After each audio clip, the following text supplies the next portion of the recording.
Welcome to a resume writing video tutorial brought to you by the Career Center at Lawrence University. This video is for you if you've never written a resume before, if it's been a while since you've updated your resume, or if you'd like to learn basic strategies for making your resume more effective. In this video, you'll learn what a resume is and what makes a resume effective. You'll become familiar with the 3 different resume formats and increase your awareness of the most common sections of a resume. You'll also begin creating an initial resume draft. You'll need the resume writing handout. A link of the online version of the handout is provided in the related links section. Hard copies of the handout are also available at the Career Center. You'll also need word processing software. Some paper to take notes might also come in handy, but that's optional. First of all, what is a resume? The word actually comes from the French, meaning summary. It provides a quick summary of your experience, skills, and abilities. Resumes are also marketing documents. When you think about marketing a product, you need to know 3 basic things. First, what is the product? Second, who is the consumer? And third, how will the consumer benefit from the product? Similarly, when writing a resume, you need to know, first, about the product. That's you. What are your skills, abilities, and experiences? Second, about the consumer. That's the employer to whom you're applying. What is the nature of their organization, and for what type of position are you applying? And third, how can you benefit the employer? The more you know about the employer and the position, the better you can decide which of your skills and experiences are relevant. Let's also remember not to expect your resume to get you a job offer. Typically, the purpose of the resume is to secure an interview. Now let's talk about how to make your resume effective. Relevant. That's a one-word definition of an effective resume. An effective resume will always be a tailored document and be written with a specific audience in mind.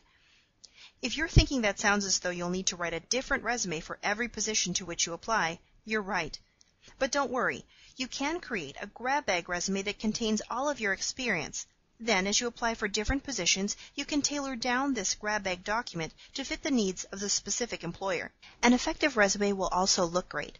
It will be no longer than 1 page in length, be free of typos or grammatical errors, be uncluttered and contain a balance of white space, and have clear and distinctive section headings. It will be organized in reverse chronological order and be accompanied by a strong, relevant cover letter. There is information common to most resumes.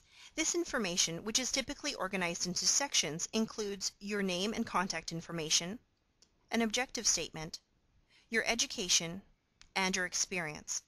You can add other sections to your resume depending on what you want to emphasize about yourself. For example, you may want to include sections called honors or related coursework after your education section. You may choose to create a specific section dedicated to your volunteer experience, or you might create a technical skills section if you felt this would be relevant to the employer to which you are applying. Later in the video, we will examine the common sections in more detail. Since one of the most robust sections of your resume is typically the experience section, it's important to be able to organize your experience in a way that's useful, meaningful, and relevant to employers. Assuming that the reader will be reading your resume from top to bottom, the different resume formats help you bring the most relevant information about yourself closer to the top of the document, thus making it more visible to the employer. Let's take a closer look at the 3 resume formats, starting with the chronological. The chronological format is the one that is most frequently used. It's most effective when you've had uninterrupted work in the same field, and that is the field to which you are currently applying. It also organizes your experience in reverse chronological order. The most recent experiences are first. The combination format is a favorite among college students because it is especially useful when you're entering a job market for the first time. It's also useful if you're changing fields. This format organizes the information on the resume by relevant skill headings. You select the skills you'd like to highlight based on the position for which you are applying, which allows you to effectively support your objective statement. Your position titles, which were emphasized in the chronological format, are located at the bottom of the combination format resume. They are not the focus of this type of resume, therefore they're not given a location of importance. Remember, the top of the resume is prime real estate. The functional format resume is very similar to the combination format. The primary difference is that your position titles are completely left off of this format.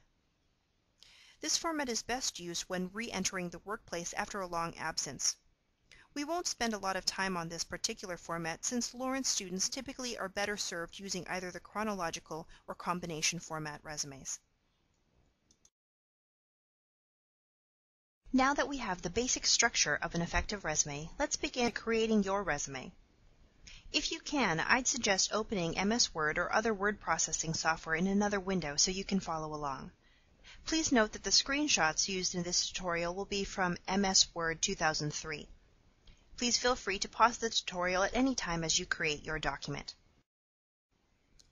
With a new Word document open, let's first take care of a few formatting issues.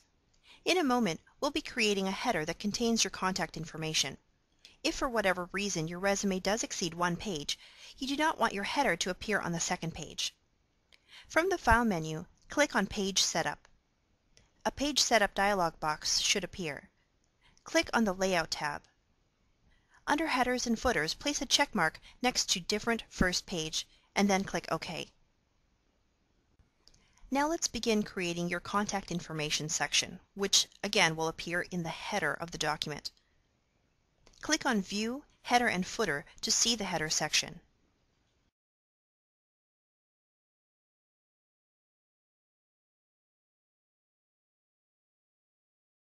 Both your campus address and your permanent address can be listed. Provide your phone number and the number where you can most easily be reached, and your email address. In this example, we'll use both addresses and place them on either side of the name.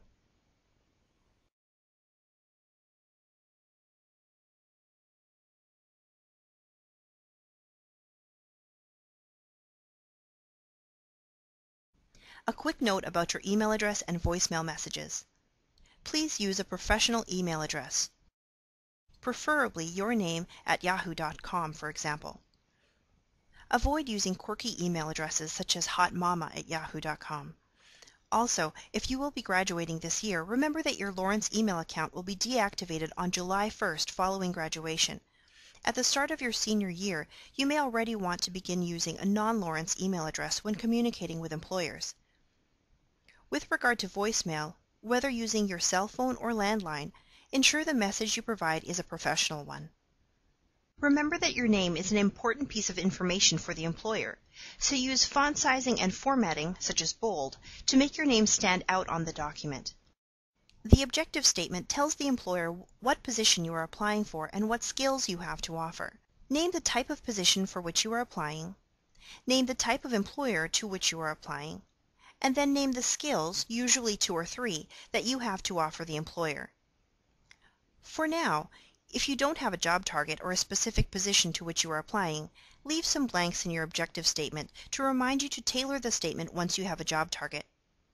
Your draft statement might read something like this: a blank position with a blank organization where these 3 skills would be assets. Please go to Part 2 of the resume writing video tutorial.